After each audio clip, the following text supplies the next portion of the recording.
Oi, gente, tudo bem? Preparados para a gente dar prosseguimento ao estudo da obra Nosso Lar? Vamos lá, então. Capítulo 5, Recebendo Assistência. Último capítulo, né, André? Caiu a ficha de que realmente ele é um suicida. Ele foi, né, um suicida inconsciente. Então, vamos para o capítulo 5 para o nosso resumo primeiro. Então, vai ser descrito aí o encontro do André com o Lísias e as condições lastimáveis de muitos espíritos que chegam à colônia Nosso Lar. O Lísias vai ser assim, né, o encarregado da saúde do André. Nós já vimos que tem o Clarencio, que é, né, um ministro lá da colônia. Nós tivemos a visita do Henrique de Luna, que é um enfermeiro, como se fosse assim um enfermeiro-chefe, né? Vamos trazer isso aqui para a linguagem da matéria. E o Lísias vai ser aquele auxiliar de enfermagem que vai estar ali mais diretamente com o André na cabeceira da sua cama. Então, Lísias se apresenta para o André, colocando-se à disposição para cooperar na enfermagem e necessidades de socorro que o André, por acaso, precise, né? E a gente depois vai acompanhar que o Lísias vai se transformar numa pessoa bem chegada, né? Um amor.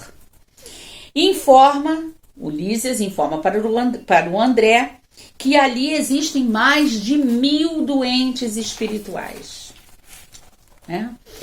Ele examina o André para ver como o André evoluiu, né, do dia anterior para ali, e o André aí está se mostrando muito envergonhado do seu estado, por causa de ter sido concluído e ele ter reconhecido o suicida, que era um suicida inconsciente, e do mal que ele fizera a ele mesmo, né, pelas suas infantilidades, seu desleixo, seu descaso com a sua vida, tanto física quanto espiritual.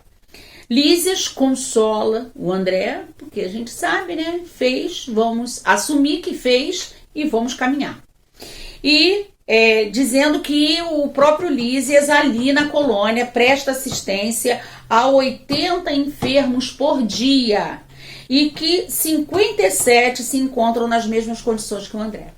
Quer dizer, aí nós temos um saldo só de 23 irmãos internados na colônia que estão assim, né, apresentando um quadro mais equilibrado e que também não chegaram ao mundo espiritual nas condições que o André e provavelmente essas outras 57 pessoas chegaram pelo resultado dos seus deslizes, né, enquanto encarnado. Muitos chegam mutilados do corpo porque usaram-no para a criminalidade. Alguns com as órbitas vazadas por usarem os olhos para o mal. E os que cometem aberrações sexuais são colhidos em avançada loucura.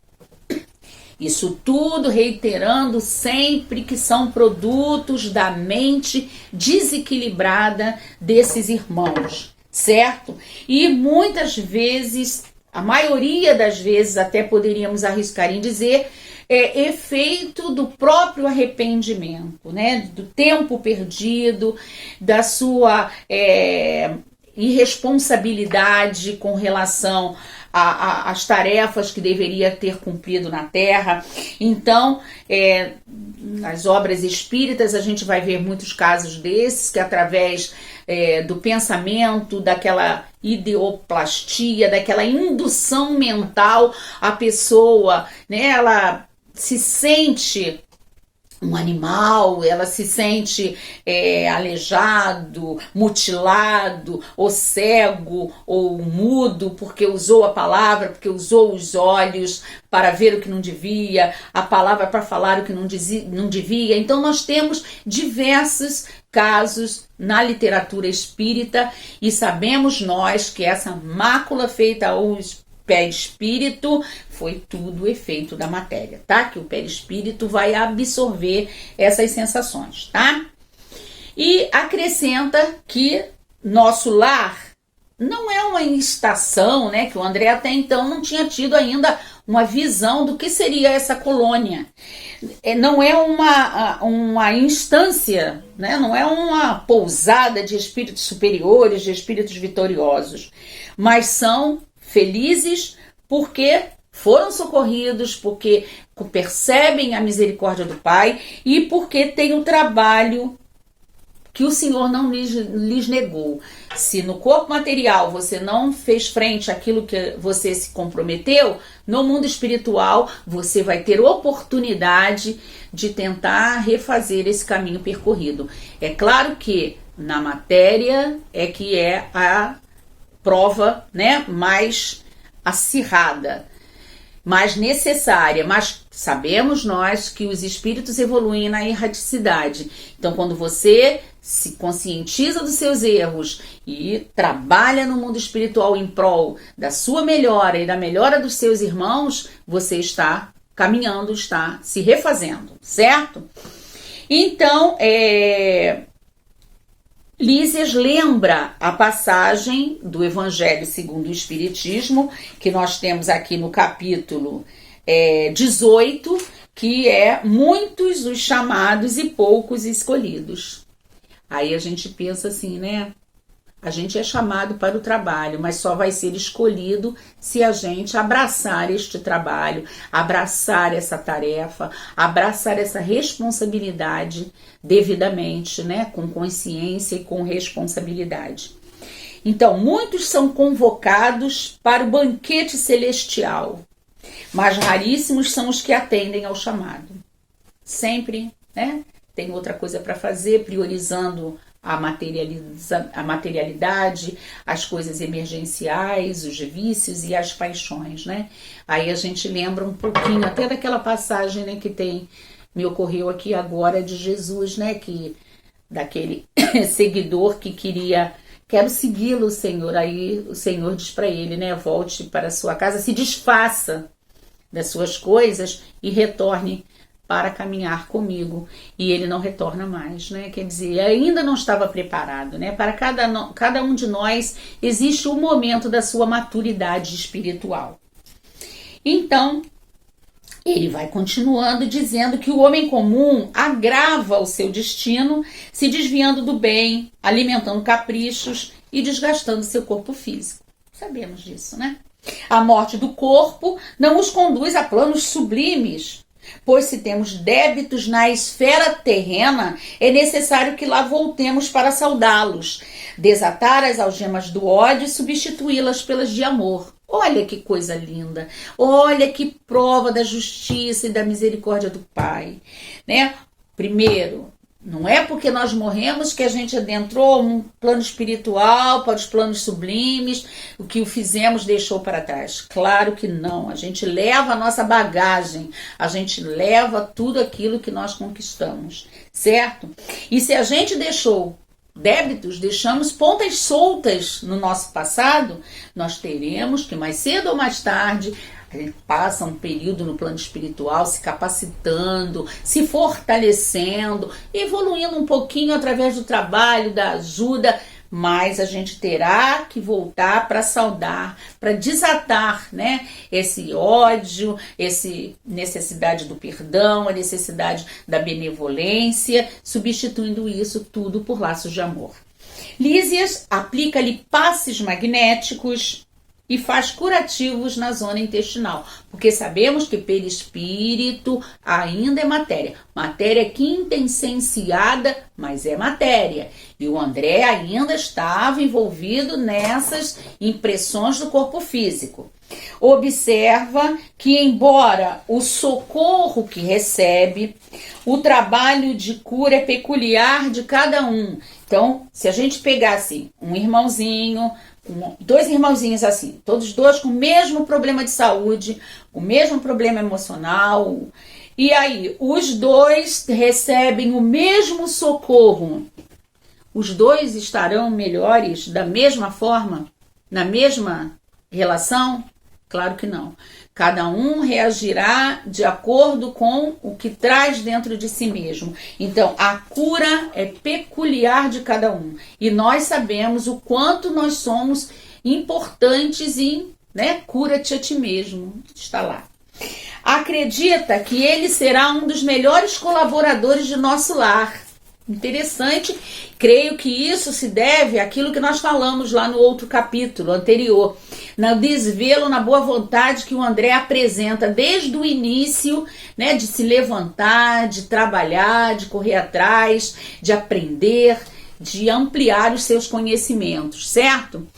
E os seus males, que os males do André Luiz vão persistir até que ele se desfaça dos germes da perversão da saúde, os quais entregou no seu corpo sutil. Quer dizer, o André só vai melhorar enquanto ele não trabalhar tudo aquilo, esses vermes da perversão que ele fez com que agredisse o seu corpo sutil, quer dizer, o seu corpo perispiritual. Então, o Lísias está ali ajudando, passe curativo, mas está nas mãos do André sua mudança mental, a sua mudança do coração, da sua alma, da sua vontade, do seu desejo de melhora. Ele aí estará ajudando ao seu restabelecimento, certo? E o Lísias afirma que a terra onde abusamos é o local bendito para o trabalho de refazimento. Foi o que falamos. Estamos no mundo espiritual, estamos melhorando, mas é na terra que a gente vem refazer o que deixamos de fazer anteriormente ou aquilo que fizemos errado. André chora e ouve Lísias, que fala para ele, quase todo finalzinho, terminando, né, com uma frase bem interessante. Quando as lágrimas não se originam da revolta, se constituem em remédio depurador. Olha que legal.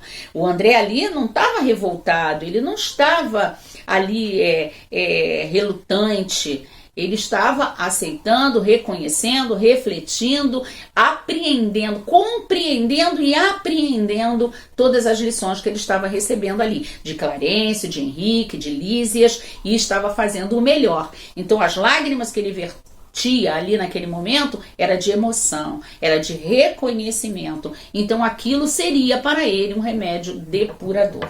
Ok? Terminamos aqui o resumo do capítulo. Vamos para algumas referências que eu trouxe aqui. Primeiro lugar, pergunta 132, qual é o objetivo da encarnação dos espíritos? Esse capítulo deixa isso claro, né? Refazer o caminho percorrido, consertar o caminho percorrido ou dar continuidade ao caminho percorrido, porque nem todos também desencarnam deixando pontas soltas. Muitas pessoas conseguem levar a termo, né, com um bom aproveitamento. Então, retornará para dar prosseguimento.